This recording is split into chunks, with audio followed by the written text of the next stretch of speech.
Hey everyone, it is the new year and I'm feeling a little bit sentimental, so I wanted to look back on the previous decade. This was a really special decade for me. I visited 13 countries, moved to Asia, climbed a bunch of mountains, and accumulated more credit card debt than I realized was humanly possible. I also played a lot of video games. This is not even half of the games that I played. Did I mention I'm in credit card debt? Let's talk about my top 10 video games from this decade.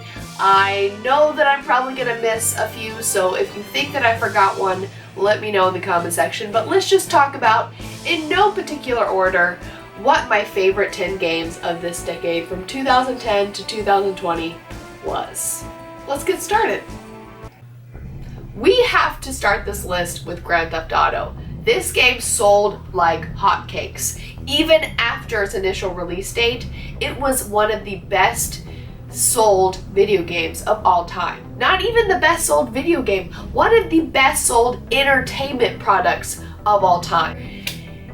And that is simply because it's a great game, and casual gamers and hardcore gamers alike can find something that they enjoy within it. It has an amazing story with one of the most lovable dirtbags of all time, Trevor. There was literally a scene where he did this. I ain't got a very big penis. Some girls laugh when they look at it. Wow, show me. Show me, boy! I don't want to.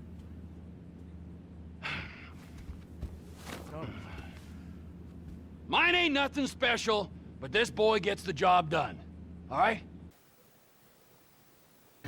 I usually play games as the do-gooder, the positive charisma, if you will, but there is just something so charming about running people over in Grand Theft Auto that even my mom could not resist it.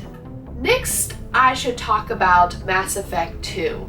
Now, Mass Effect was one of my favorite franchises of all time. They really put a sour taste in my mouth with Mass Effect 3 and Andromeda, so I find myself leaning less towards that fandom as of late, but I will never forget the amazing experience that was Mass Effect 2. And even to this day, it's one of the most immersive games with some of the most relatable and well-developed characters that I've ever experienced. The way the mechanics work for a Mass Effect game is that, yes, you have to shoot your way through enemies in a very Gears of War style combat. However, you only do that so that you can progress through the story and talk to the characters, getting to know them better, and also to hopefully bed the love of your life at the end, right before the final battle. Yes, I had sex with a blue alien with tentacles on her head, and I am proud of that. Next, I want to talk about a very recent game, Horizon Zero Dawn.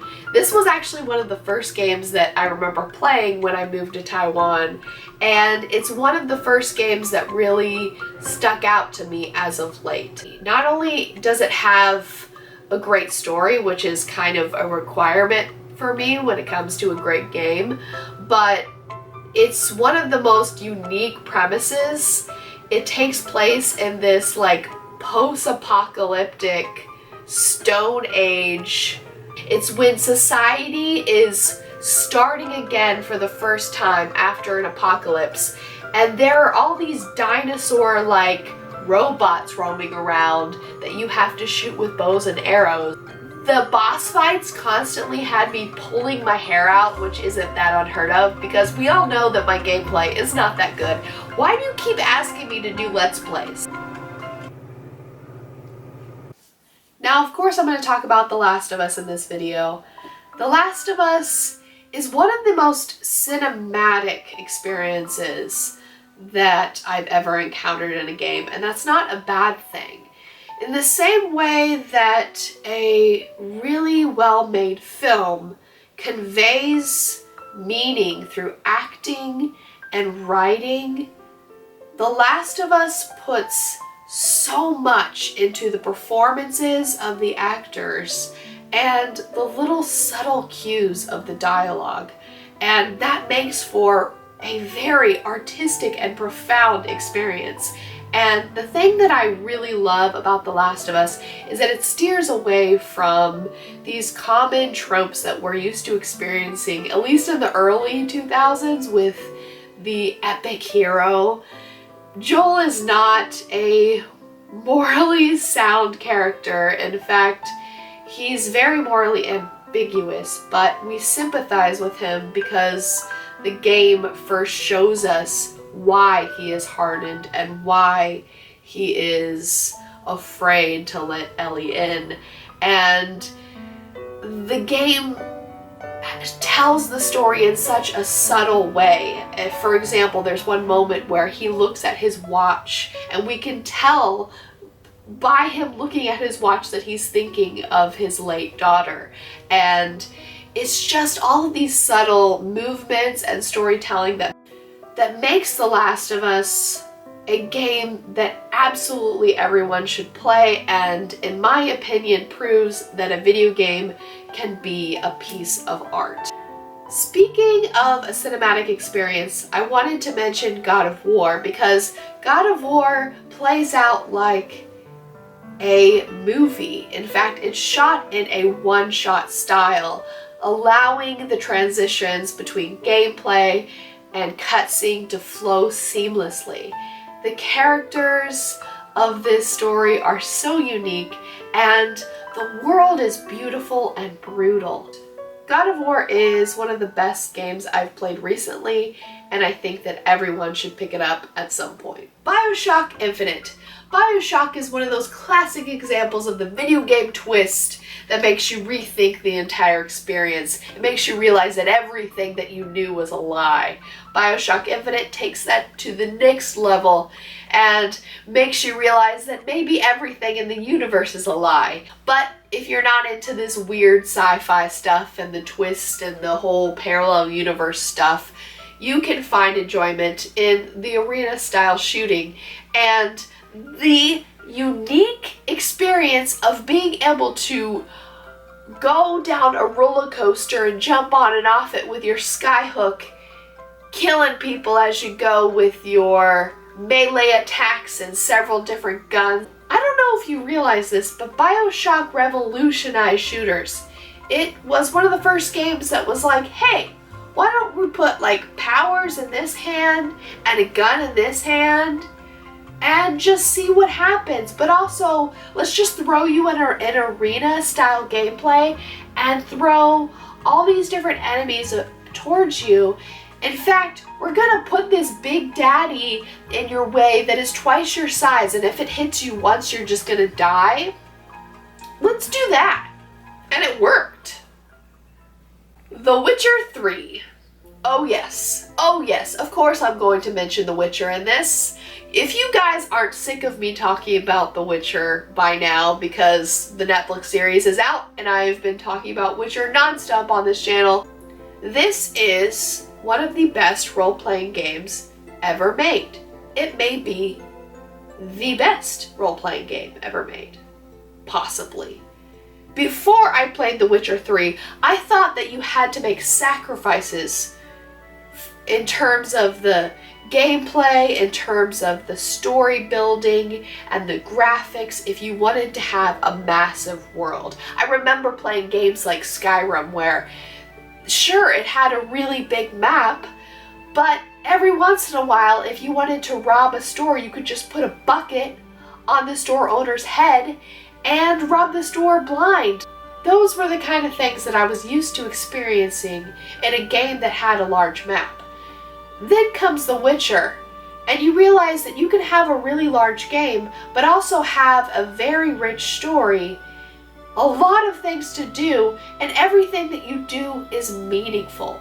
The thing that I also like about The Witcher is that the enemies require a lot of knowledge, and that is quite honorable to the lore. Witchers have to study the creatures that they fight.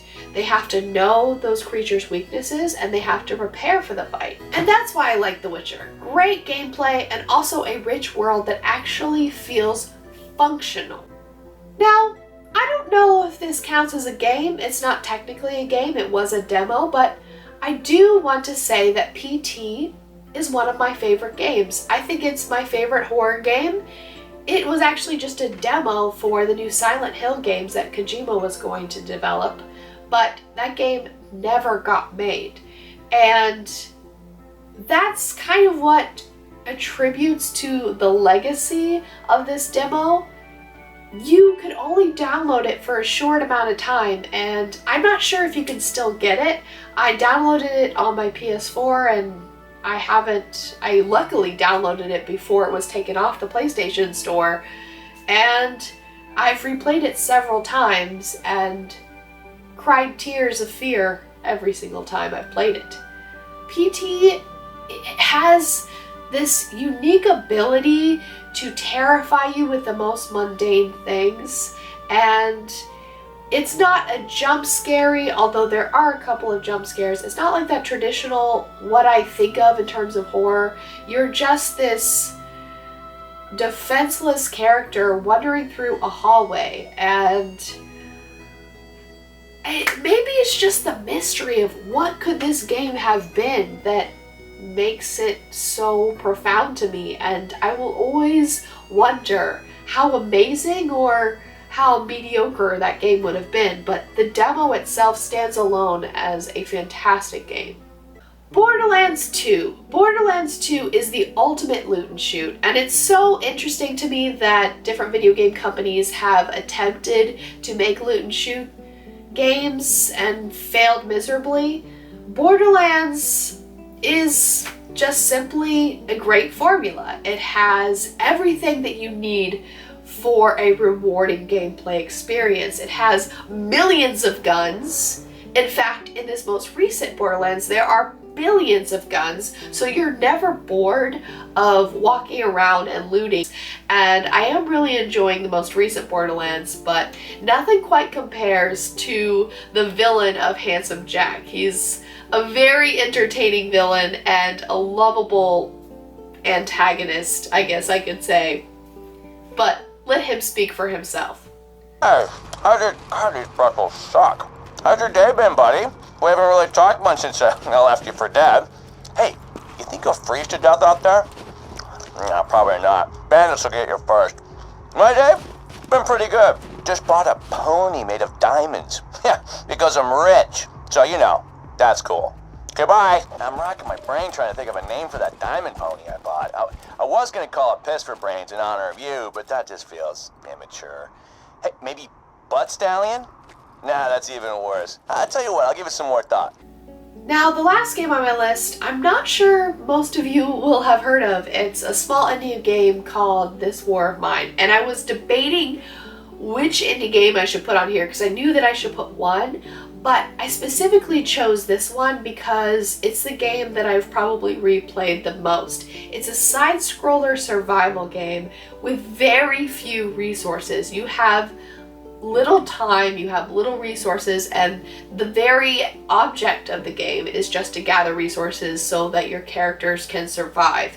You start off in a house with very little food, with very little shelter, and you have to build up your shelter in order to make your handful of characters survive. And it is a brutal survival game, but also it's incredibly addicting because you find yourself spending hours just cooking food and doing the most mundane things, but because the resources are so scarce, it just puts so much at stake, and it's just an adorable little game and I love it so much. So if you haven't played this game, I would recommend it wholeheartedly. I find myself returning to it often.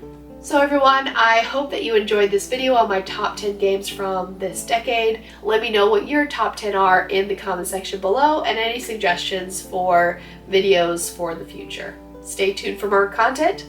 Thank you all for watching. I should go.